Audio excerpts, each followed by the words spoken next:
Talk to me nicely. It's hot. What else? On my break. What else?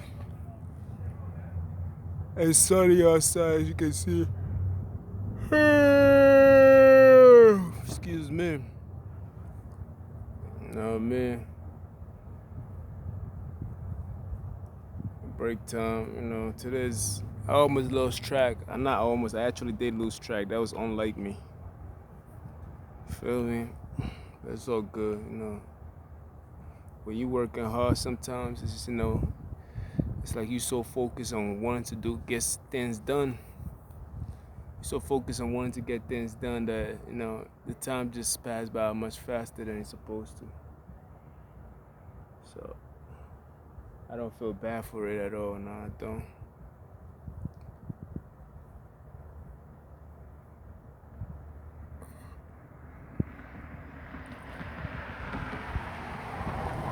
Enjoying my break right now. You know what I mean? All by myself.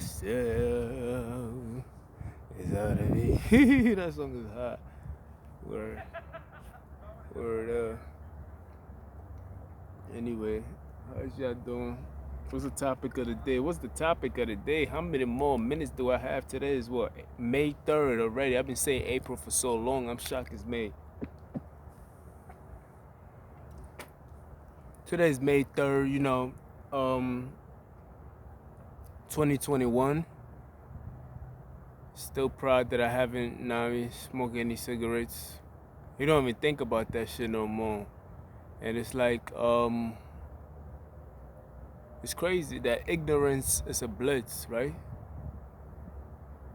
To be ignorant about something that you don't know, it seems like it's total freedom. It seems like it's just happiness. But to know is beautiful. You feel me? That's the difference between the two right there. Now, to not know is ignorance. It's the lack of knowledge. That's the meaning of ignorance. So when you don't know something, you are free from what you don't know. So they say what you don't know cannot hurt you. At the same time, it's like it still affects you, but you just don't know what is happening to you, right? That's the ignorance part of it, because you don't know what's going on, so you are free from the suffering. Because to have a suffering of something is knowing what is actually happening to you. You have identified a problem, so you enhance the pain and the feeling and the attraction of the pain that you're going through. That's the ignorance part. That's the knowing part of it. But the ignorant part of it is you not knowing what's going on with you, so it does not affect you as much as it's supposed to affect you, because you haven't exaggerate what you're actually going through. Because technically speaking, you probably have associated with something else.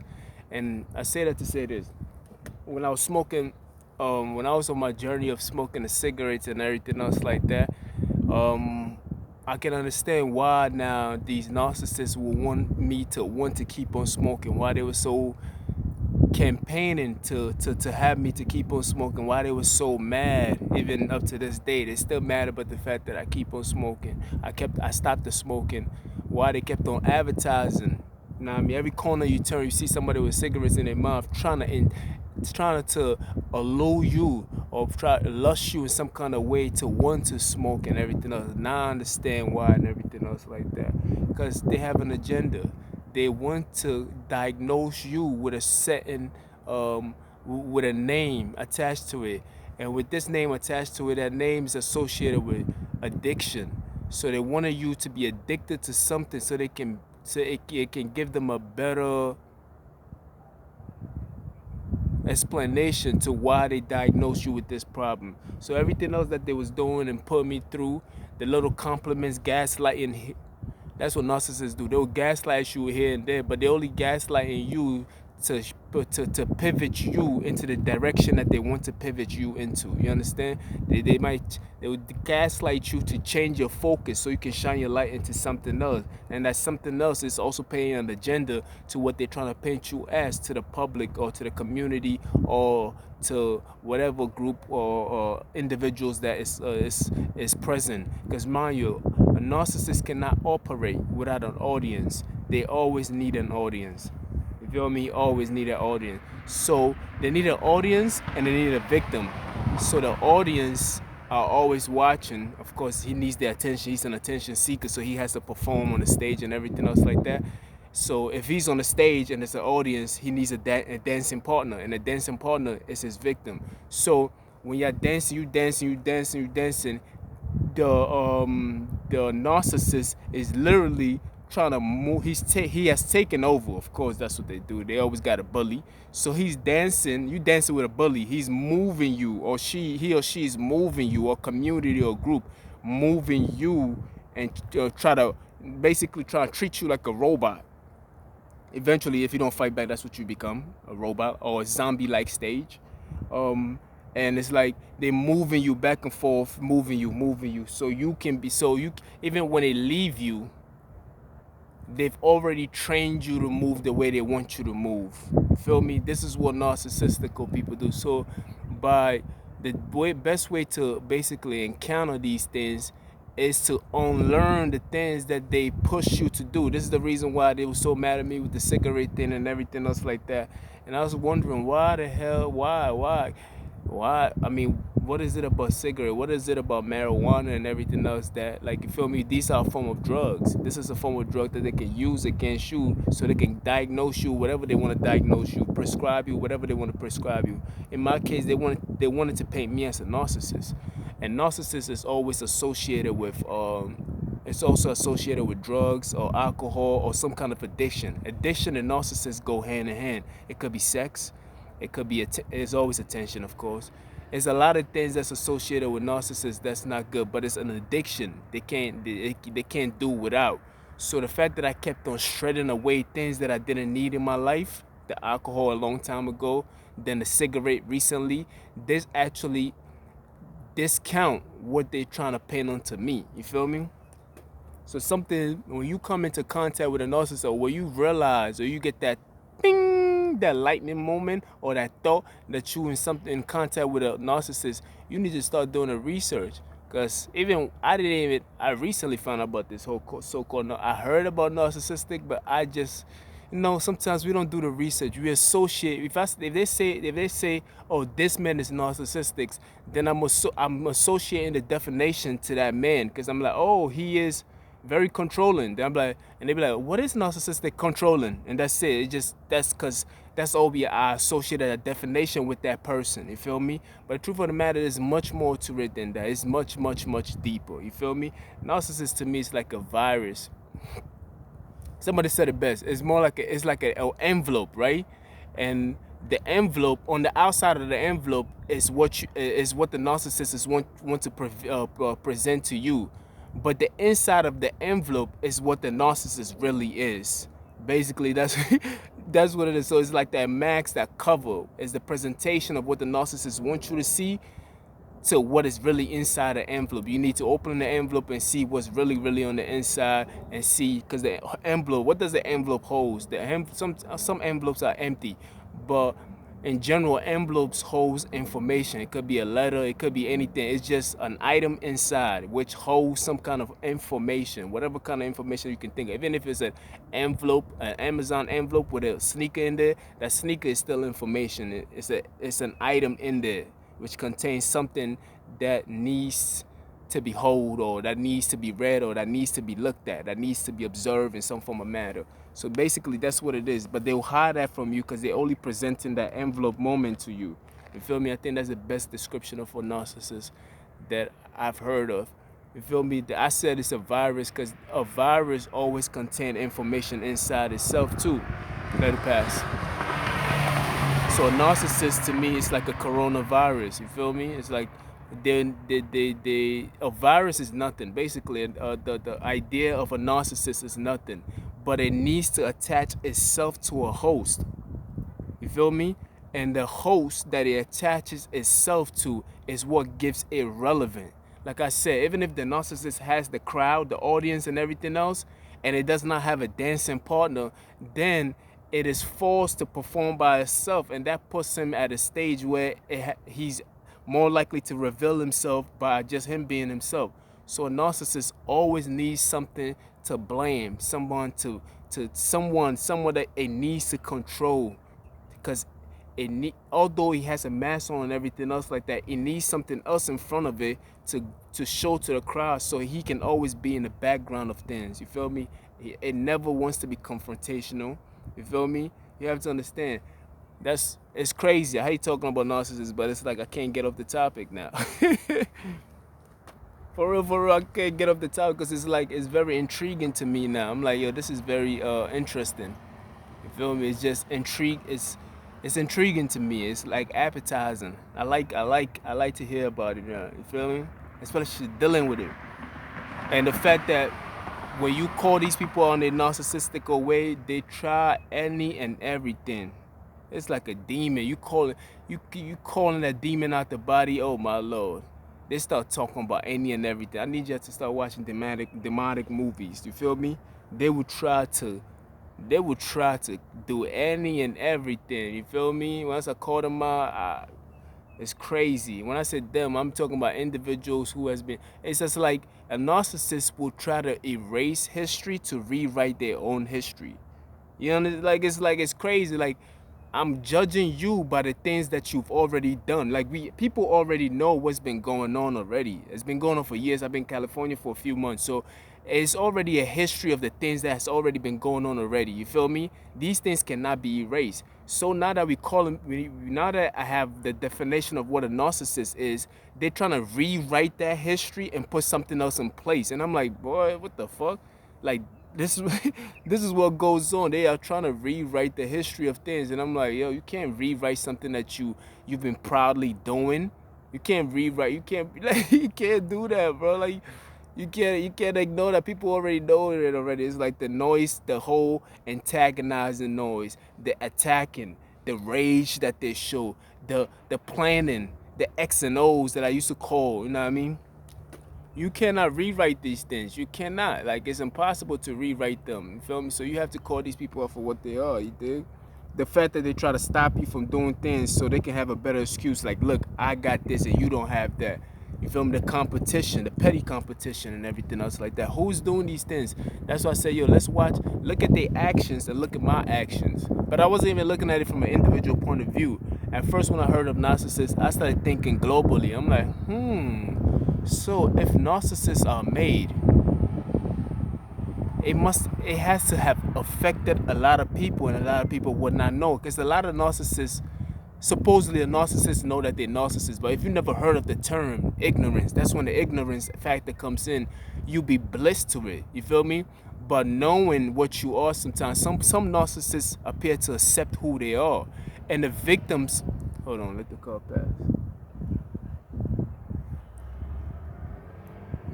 And the victims of narcissists also become narcissistical themselves, but they hate the person.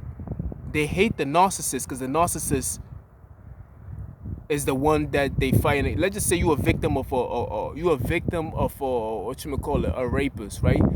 And you hate the rapist, but yet every time you think about the rapist, you go through your mind gives you a sensation of the filth that you went through.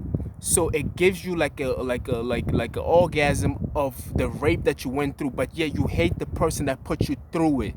Exactly what a covert narcissist is. A covert narcissist is like desire to want to do the things that was done to him or her, but yet cannot do it because he hates the act that was done to him himself.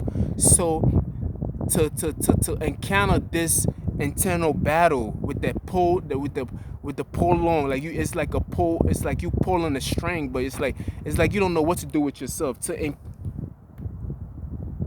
on, because I hear some noise. Anyway, to encounter this back and forth pull with himself, is self-sabotage itself, which is a covert narcissist. So a covert narcissist does everything in its right to destroy itself. That's the cutting of the wrist and everything else like that. They go into shy, hiding. They don't even seek attention. They does everything opposite of what a narcissist do.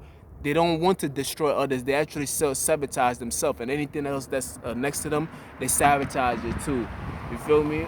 For some strange reason, they happen to be good in bed, because it's like they paint. It's crazy. Like, I'm still learning about the covert narcissist, which is quite amazing. I think that's the most interesting narcissist I've ever heard of. You feel me? Because the fact that they tend to destroy themselves, and kind of like it's more like an abomination of itself. You feel me? I'm not gonna say nothing. A lot of groups fell into that. You know what I mean? Now, when I say groups, I'm talking about sexual groups and shit like that. A lot of it's like an abomination to your own self. It's like, the stopping of multiplying yourself. That's like a self-sabotaging act, you dig? You know what I mean? Not saying too much on that one, but I'm not trying to insult, because I realize that it doesn't help nobody. Just, it just doesn't. Just, learning these things, having me, you know what I mean, I'm like, let me just, be the same person, because I realize being in contact, competing with somebody for a long time, you're more likely to be that person. Have you ever seen a couple in this? Most couples who have been together for a while kind of mimic each other. So you being a victim of a narcissist, you more likely to mimic their behavior and shit like that, which is very, very dangerous. Like I said, not all victims of a narcissist become that. You feel me? When we think about country-wise and what countries do, like I said, Israel and I said Israel, before when the Jews were, when some of the Jews, there's Jews all over the world, but we talking about the German Jews, when they was being prosecuted and basically picked out to be the jealousness of a narcissist behavior. You feel me? When you have something and they want something from you, you feel me? They do it through bullying. So they try to bully the Jews out and everything else like that. From the track record of what we've seen so far, the Jews have not become the narcissists. You feel me? Some of these German Jews went on to go build Israel with the help of others, if you can find that help. You feel me? With the help of the United States and everything else, and they built a great empire and everything else like that. It's not like Israel then went back and attacked German for what they did to them. No, they sought out and went after these individuals to make sure that they face the law themselves. You feel me? So that's a good part. It's not all victims of narcissistical behavior that become the narcissist. Let's take a look at the African American too. That's the only case in point that I can even think about. That's the greatest case, number one case, where they have a narcissistical system where they will the narcissist will try to strip away your identity and replace your identity with the identity that they want to give to you. Like I said, when like the dancing partner, they try to move and groove. So that's what they try to do with the African American when they took away their name. Of course, we don't even know what the name of these. Their family name was taken away and it was given another family name. What else? Their language was taken away. They stopped them from reading for 200 years. You feel me? This are narcissistical behavior to want to control. You feel me? That controlling aspect, that fact of it, to basically try to rewrite history in that format itself. The slave trade was just part of a rewriting of history. The jealousness of it, the enviness of something else like that. You feel me? And this is not pertaining to just one race. I'm just saying, like, this is a behavior that will seek in. Even if you're a victim or you a person that helped out in that cause, you can also become affected and contaminated by the behavior itself. So it does not matter who started it. It's about basically you owning up to something that you went through. It's about you owning up to something that you went through and try to overcome that and check the traits and the symptoms of what it takes to be a narcissist to overcome that. That's what I'm at with it right now. Instead of just being like, these people or these individuals or these group of people did this, I think it's more important that we all have some form of traits of narcissistical behavior around, and we need to individually find out which of these symptoms that we have been contaminated with, and we need to overcome these systems and unlearn, pour out your cup and refill your cup with new information, learn it from your perspective. The information is the same all around, but your perspective. Change your perspective, because sometimes you can be thinking from somebody else's perspective of how they think. People go to college and it's like they go to college and they teach people how to think. They don't teach them how to think on their own. They teach them how to think. You feel me? I'm trying to explain it in a better way. Hold on. People go to college and they think on the basics. They teach them on, how can I say this? The teacher has taught them how to think for them. It's like a thing. It's an extension of a teacher's thinking.